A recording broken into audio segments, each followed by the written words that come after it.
This next sequence is slightly more complicated for another reason. First off, I have fired Julian. He's no longer shooting. He's now playing drafts. It's a temporary firing. Sarah, though, is now shooting. And we're going to do a number of different things to the previous sequence. Having two people adds complications. I am using more lenses.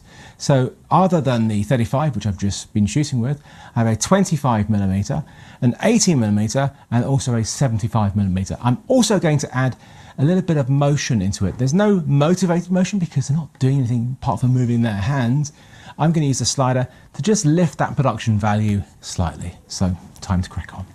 To add to the complication, they are playing a game. Claudia v Julian in this incredibly complex game of drafts, and see who can beat the other.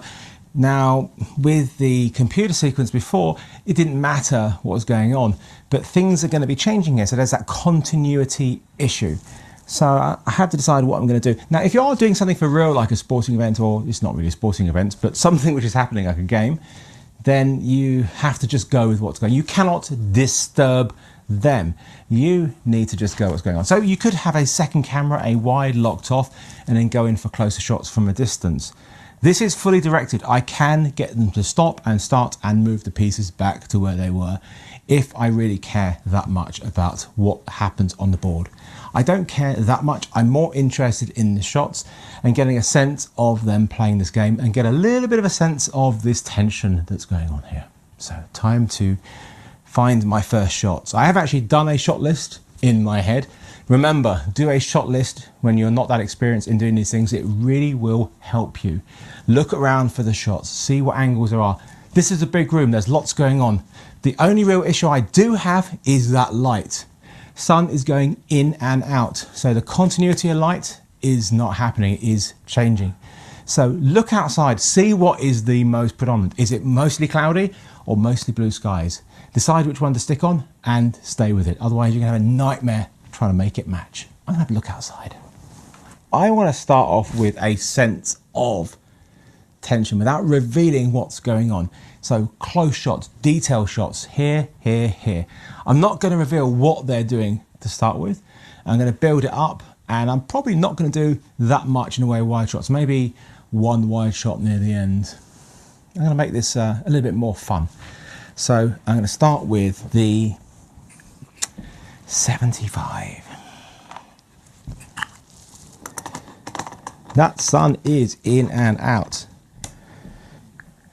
The only way you can really try and deal with something like that in a situation like this is, well, you can either black out the windows completely and relight it for yourself, put up lights which can completely overpower it, but that's not going to happen, or wait till the sun goes down. Or, which is what I'm going to do, is just deal with it and hope for the best. Are you ready? Okay, can you show me your leaning in positions, please? So, that's cool. One thing is I do have a mirror here on the fireplace, and I don't really want to make a cameo in this, so I've got to be very careful about this. Look at reflections and try not to get yourself in shot.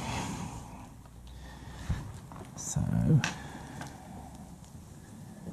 and I also have them at two different heights, which is going to be interesting. It just means if I want to get some shots of Claudia at her eye level, I'm going to need to get a little bit lower.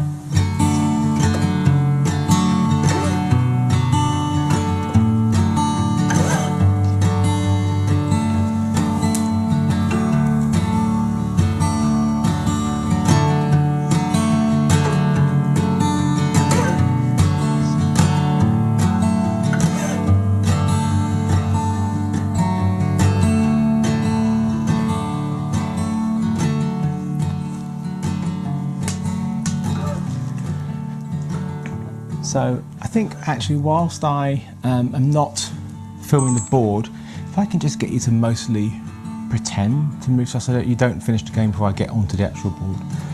So you can do the moves but keep doing the same move. You're not being very much of a gentleman, you're beating her. Or you're just getting into a full sense of security, so you put money down on the next one. You're a hustler basically. I get it, I get it. So one way that I can hide my reflection, I do want to point this way and I like the symmetry, is to use shallow depth of field to hide it. So be focused on something in the foreground. Now I do have this lovely statue here, but I think it's too much and too overpowering. I'd rather see the draft ball, so I'm going to move her. God, that's heavy.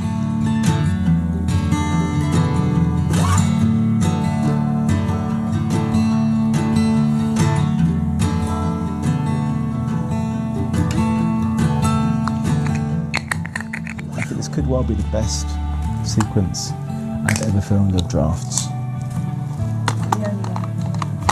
Today. I don't know, I've been doing this a long time, so it's quite possible that I have filmed drafts before, but it's just not been very memorable. This is my, it's my parents' house. Yeah. I like that, that's nice. Good shot of the day. Okay, so we're going to do this again, the one we just did, and off you go.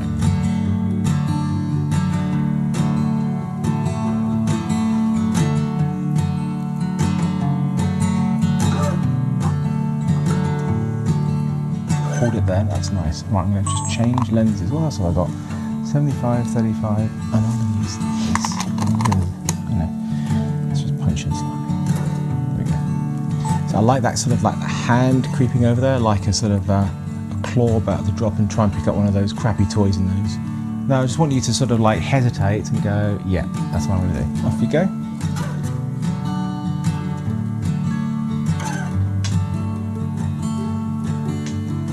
The easiest way and the quickest way of filming a sequence is to shoot all the shots you need in a specific position and then move on.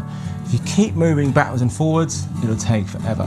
So although the continuity of the game will be a bit screwy if I keep focusing on this, it's great to get the singles of these two guys. So I'm going to get a couple more shots here and then I'm going to move off and get some different ones.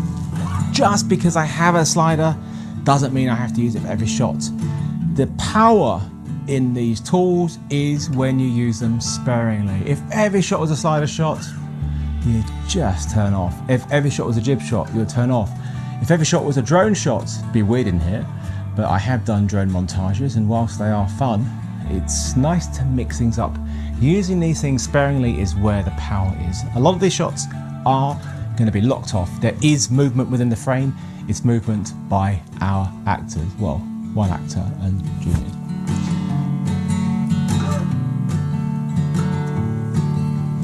This is a motivated slider shot, so this is good.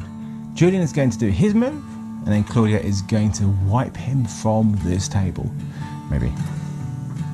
Let's move this slightly here. It's a little bit higher. So I will tell you when, Julian, and off you go.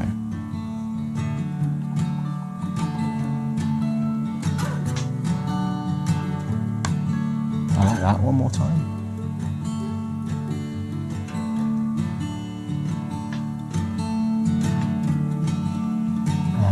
Go.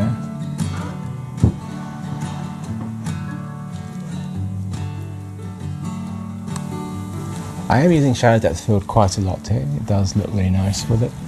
And I'm using it to hide my reflection right now of Claudia reflecting in the mirror here. I just want to get a couple more wide shots, really establish this room in such a nice location. And then I probably do need an end where I'm going to decide who wins, because this is not real.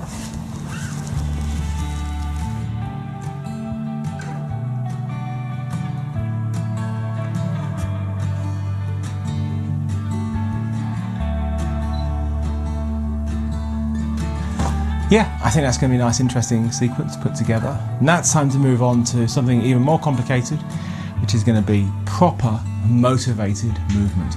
But before I get over to that, I'm going to leave you with that cut together.